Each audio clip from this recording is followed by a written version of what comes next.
Well, welcome to the Aging Boomers.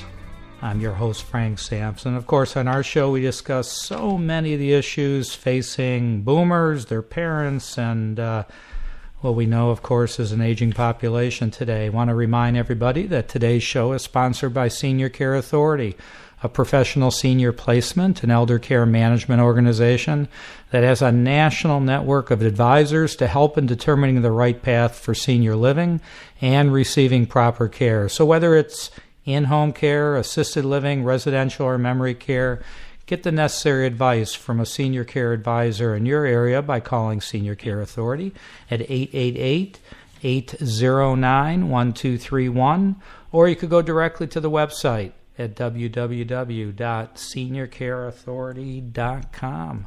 And again, want to welcome everybody to the Aging Boomers. I want to, again, thank you for all your support. So many of you downloaded the free app on your iPhone, Android phone, on your iPad. Lots of different ways to do it. Some of you have gone to iTunes, iHeartRadio, or directly to our website at theagingboomers.com. So thanks for all your support. Thanks for getting the word out to so many people. And I'm very excited about our guest today. Her name is Olivia Mastry. Olivia is a founding partner of the Collective Action Lab, a unique collaborative forum that fosters cross-sector systems and social change in the health, older adult service, and disability arenas. As part of her work, Olivia is guiding Dementia National collaboration involving public and private friendly America, better known as, I guess the acronym is the DFA, which is a national collaboration organization seeking to foster dementia-friendly, involving over 50 public and private organizations and communities across the United States. So, Olivia, thank you so much for taking the time and joining us on the Aging Boomers. Really appreciate it. Thanks for having me. Yeah, so tell us a little more about DFA. Tell us a little more about that organization. Sure. So Dementia-Friendly America, or DFA, is a collaborative initiative, and it involves a number of public and private organizations that represent consumers, people living with dementia and their care partners, healthcare, government, business, faith communities, and many other organizations that are reflective of the community at large. And they've come together to foster dementia-friendly communities across the U.S. at the very local level. Okay, so and this organization is based where you are. You're in Minnesota, correct? I'm in Minnesota, but the coalition is actually based out of Washington, D.C. Okay. But all of its members, while having a national presence, have statewide reach in that they have local branches or affiliates or members in states throughout the country. So while having a national presence, there's a lot of local reach. So, I would think that everybody should be dementia-friendly. Okay, but is it more of educating people so they know how to deal with situations with others that might be customers, whatever, of their particular location, that where people just know how to deal with those with dementia? Is that really what it's about? Well, that's a part of dementia-friendly. Dementia-friendly communities is an all-sectors approach to supporting people living with dementia and their care partners. And by all sectors, what we mean is that a community is made up of many different aspects of day-to-day living, whether that's the business sector, a faith sector, a clinical or medical sector of community, government, planning, law enforcement, first responders, legal and financial planning. All of these components come together to create the overall fabric of community. And the focus of a dementia-friendly community is making sure each and every one of those sectors does its part to adopt dementia-friendly practices and policies so that a person living with the disease in community can continue to do the things that they want to do, the things that they like to do to interact in their daily activities of living, not just inside their home, but outside in the broader community. And they can feel assured that if they do that in a dementia-friendly community, people will have an understanding and an awareness about the disease generally and know how to effectively respond. And that means something different if you're a doctor or a banker or a neighbor. And if they know how to respond, but they also, as a community planning process, build in the needed supports for people to be able to function effectively and have quality of life for as long as possible in the disease process. So how you're defining community, okay? Is that community from a city, or is that a community? It could be an individual business, could be a community. How are you defining community? So the Dementia-Friendly America Initiative doesn't define community and allows for an organic definition of community coming out of communities themselves. So it could be geographic, and that geography could be a state, a county, a city, neighborhood, or even a portion of a neighborhood. But you're also right in that you can create dementia-friendly communities within businesses or organizations. So a large employer, for example, could say that they're going to be dementia-friendly and consider their workplace as a dementia-friendly community. And ideally, that would be sitting in a broader dementia-friendly community that's geographically based. And we also have communities that define themselves by affinity. So we have certain cultural groups focusing specifically within their own cultural community to ensure that they're dementia-friendly and are doing so in ways that best align with their own values and unique cultural needs and norms. So how does a community become dementia-friendly? Well, we never say a community has become dementia-friendly. We say communities are working to become dementia-friendly. And we do that because there's always something else a community can do. But what they can do to become dementia-friendly is really look at what each sector can specifically take on in terms of adopting dementia-friendly practices. And they can also work through a 4-phase process of convening community stakeholders, assessing their community needs, and then looking at those needs and analyzing community-wide change goals they might want to undertake to strengthen the community. And they can do all of this by working through the tools and resources that are on the Dementia-Friendly America website, which can be found at DF, E as in dog, F as in Frank, America.org. And when they go to the community tab on that page, that provides a community with sector guides, so guides for dementia friendliness for every one of the sectors I've mentioned in community, as well as an overall toolkit for a community change process. Pretty self-directed, simple tools for adopting practices that are not expensive or overwhelming for organizations and people to adopt. So why do you think someone wouldn't want to become dementia friendly? Not that they wouldn't. Why wouldn't they, I guess?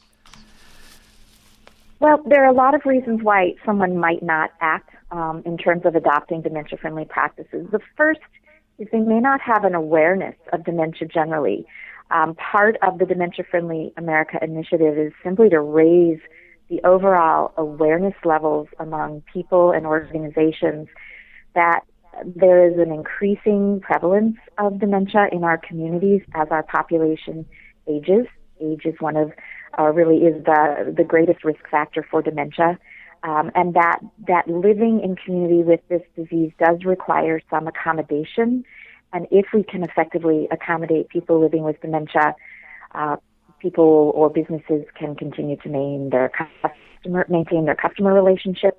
Faith communities will be able to maintain relationships with their faith community members. A lot of natural affinities that strengthen community can continue rather than people with dementia having to leave the community and live in more higher cost and higher care settings prematurely, it's in some cases. So raising awareness is often a key to making sure that people see the need to become dementia friendly and then are willing to do that.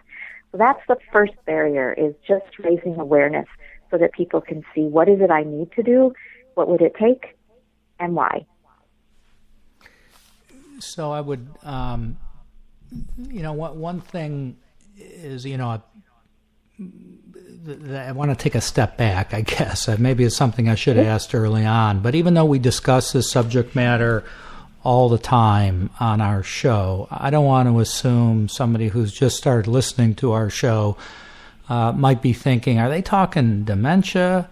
I mean, Alzheimer's? What is it they're talking about? So maybe, and again, for those of us that have been in the industry, it's kind of I guess we take it for granted that maybe people understand this, but maybe why don't you discuss what is dementia versus maybe various types of dementia? Why don't you give an overview of that? Sure, absolutely. So dementia is really an umbrella term that is capturing memory loss or loss of particular function, not always memory related, but that the loss of memory or function is so, it reaches a point where it actually interferes with your day-to-day living. And there are many dementia-causing diseases, Alzheimer's disease really being the biggest trigger of dementia, and that represents about 70 to 80% of all dementias that you see. But there are many other diseases. Some are diseases related or like Alzheimer's, but others are not, such as Parkinson's disease. So there are many dementia-causing diseases. All of these diseases come together to create a level of cognitive impairment in people that inhibit their ability to carry on day-to-day living without some supports or needs. We use the general umbrella term dementia because it doesn't really matter why you have this cognitive impairment. What matters is that you can be supported in community as you're living with it. And that's what dementia is and how we refer to it. So you may have Alzheimer's disease, you may have Parkinson's disease. There are other conditions that can result in dementia, and we want to be inclusive of all of that. So what is Dementia-Friendly America's role? What is the role on a local level like yourself? What are the various roles out there?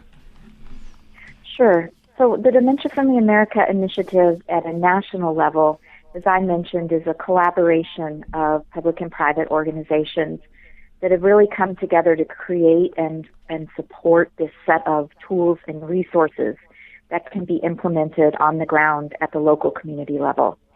So the role of the national initiative is first to bring the resources up, and they're now available at dfamerica.org.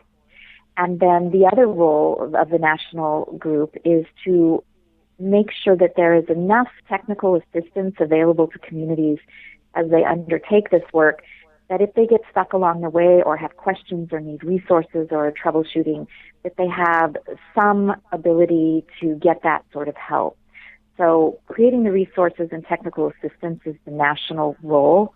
The materials are pretty self-directed. They're free. They're in the public domain. They're downloadable. And communities can co-brand, create their own identity around the materials. But that's really what the national role is. At the state and local level, the ask is of communities, however they should define themselves, would step up to the challenge and say, we want to be on the map. We want to join the map of dementia-friendly communities and take this effort on. And as a result, they would use the resources and tools on the Dementia-Friendly America website, let us know that they're using it and they're in this process, and let us know if they have questions.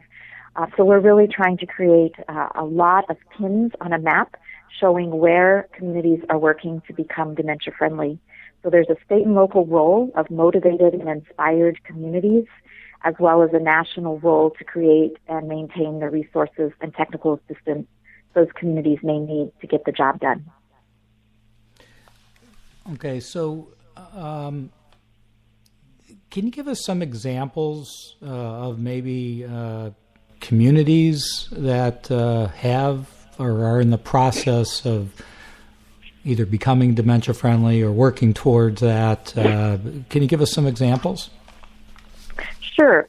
Let me talk geography first, and then I'll talk about specific things the communities are doing. So this model actually originated in the state of Minnesota under a campaign and coalition called Act on Alzheimer's. And that's actually where the tools and resources were first developed. And in Minnesota, we have 36 different communities working to become dementia-friendly. They're rural, they're urban, they're suburban, and they're also communities of interest or affinity, as I mentioned before, cultural communities and faith communities. Outside of Minnesota, now under the new Dementia-Friendly America initiative, which just started in January of 2015, we have 7 early adopter communities at work in this area. 3 of them are cities, so we have Denver, Colorado, and Tempe, Arizona, and Boston, Massachusetts that have taken this on. We have 3 counties, Santa Clara County in California, Prince George's County, and Montgomery County, both in Maryland. And then we have 1 state, the state of West Virginia. We're talking with over 30 communities across 17 states to take this on in 2016. So you can kind of get a sense that geographically this is spreading pretty quickly, and there's quite an appetite for it. In terms of what those communities are doing, most of them are working through, as I mentioned, this community toolkit, which is really a community change process where communities come together and they ask themselves, what is the awareness level of this disease? How equipped are we to respond effectively to people living with dementia? What are our community strengths we can build on to support them? And where do we have gaps? And in that process, we have communities executing on community change goals. So the things that we're beginning to see in communities are awareness campaigns to raise the awareness. We are seeing new caregiver support programs arise. We're seeing meaningful engagement opportunities such as memory cafes, Alzheimer's choirs, buddy systems in the workplace. So new civic participation opportunities for people living with dementia. We're seeing training of businesses in terms of customer service, first responders, different types of governmental programming, public spaces, signage, bus driver and taxi education programs. So we're really starting to see this ripple effect of community change that's making sure that people living with dementia can continue to function as well as engage and have quality of life as they progress with the disease. I think it's tremendous what you're doing. Is there an opportunity? I don't know where you're getting your funding from, but for our listeners that would like the possibility of contributing to help what you're doing, is that opportunity there, or where's the funding coming from? Yeah, so this is a privately funded initiative, even though it's a public-private initiative. We are, in this initial stage, privately funding it through the National Council members, and always open to having more support for that effort. The private funding is driven towards making sure that the resources and tools are available, and also that we have a technical assistance network for the communities. The best way to support Dementia-Friendly America in that regard is to go on the website and contact us directly, and then we'll follow up, and that's dfamerica.org, and any help in that regard is always appreciated. But that's where how we're supporting the initiative to date. And then at the local community level, we do have local communities, and they do their own fundraising as well to support the coordination of their local initiatives.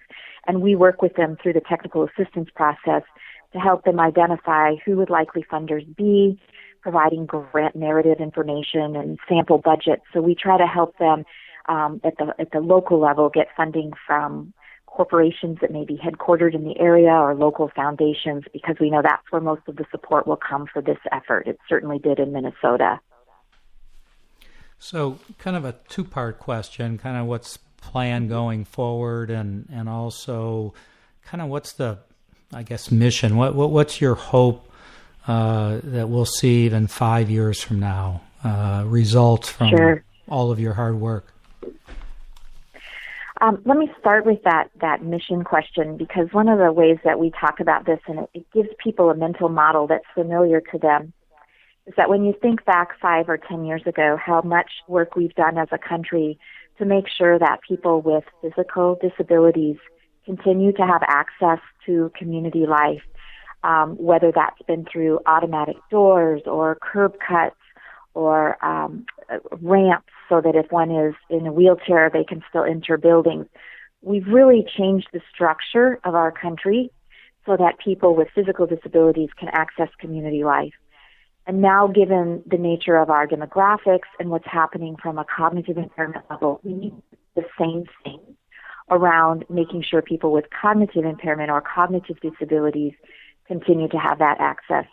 So while the curb cut is for a physical barrier to accessing community, we've, through the Dementia-Friendly America initiative, identified what are all the steps that every sector of community needs to take to make sure that we still allow cognitive or enable cognitive access to community. And those things are a bit different in terms of it's around signage, it's around navigability of communities, it's around clear, open public spaces, it's around relational activities so that customer service staff know how to help someone struggling with a transaction rather than to hinder or to undermine their activities. So it's a different set of activities, but we're aiming for the same thing. So in 5 to 10 years, we'd hope to see that accessing community, even with cognitive impairment, is a matter of course. It's a given, and that we've made some changes to make sure that that given is happening in the same way we now look at how our structures in society support people with physical disabilities. So same kind of aim in that regard.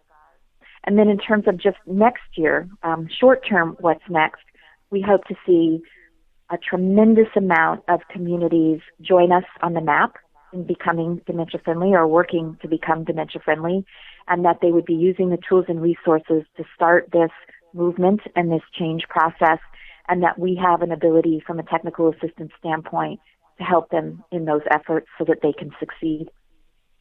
How long has DFA been involved? As an organization? Well, we held our first meeting of National Council members in January of 2015, and that's when we decided that we would look to Minnesota and use it as a foundational model to replicate this national resource. We announced the effort in July at the White House Conference on Aging, and we've been bringing the resources up to the national portal so that any community can use it, and they're just up this month. So we're really in the infancy. This is our first year, and we hope to kick it off beyond our early adopter communities in 2016. So it's a very new initiative. Are you pleased the way things are going? Well, they're moving really quickly, and what we're finding is that there is tremendous appetite to do this work. Community members see the need. Champions are stepping up. Even elected officials see this as a priority among many priorities at the state and local level. So I'm really pleased about that and very pleased about the resources we've made available to support communities. We do know that there's a need for ongoing funding to support the maintenance of those resources and, most importantly, to walk with communities as they do this work. So we would love to see additional support in that area around funding. And if someone wants to give their time, they want to get involved, many of our listeners, whether they be caregivers, whether they be people in the healthcare industry, and they like to get involved in this initiative, how would they go about doing that, and what are you looking for? So every initiative at the local level starts with a champion, an inspired person or people or organizations that want to come together in their own community and really foster change that will support people living with dementia and their care partners. And to start that effort, if people want guidance around that, the first thing they can do is go to the DFA website. Again, I'll say it one more time, dfamerica.org. And there's a Get Involved tab, and if they click on that, they can reach out to us. And one of the first things we do when people reach out to us is look to see where they're from and whether there's already action in place in the local community, and we connect the dots for them. If there isn't any action, then we really give them a readiness questionnaire that they might want to take back to their local community to convene a few key stakeholders to say, do we feel ready? Do we have in place what tends to lead communities towards successful change? And then if they feel that they do and they can organize an effort, we ask them to sign on or join the MAP and get started, and we try to provide them with technical assistance as they move forward and point them to the resources and the tools. We're offering online webinars and mini workshops for communities interested in learning more about this, and those are being offered in January and February of 2016. So stakeholders from the community could listen in, learn more about the tools and resources, and then decide if they're ready to move forward. But it's a pretty self-directed process, so communities can really take this and run if they're so inclined. Olivia, thank you so much for everything you do. It's a tremendous organization. I'm very excited as far as hearing more about its future. I think you're going about it the right way. I think it's great. So maybe, I know you repeated it a couple times, but go ahead and tell people how they could get to the site and learn more. Sure. The website is www.D as in David, F as in Frank, America.org, and we're happy to have the chance to share this exciting initiative and movement. Thanks for having me, Frank. Thank you so much. And I want to thank everybody out there. Thank you, Olivia Mastry, Dementia-Friendly America. And thank you again for listening in, and share with your family and friends. Just be safe out there, and we'll talk to you all soon.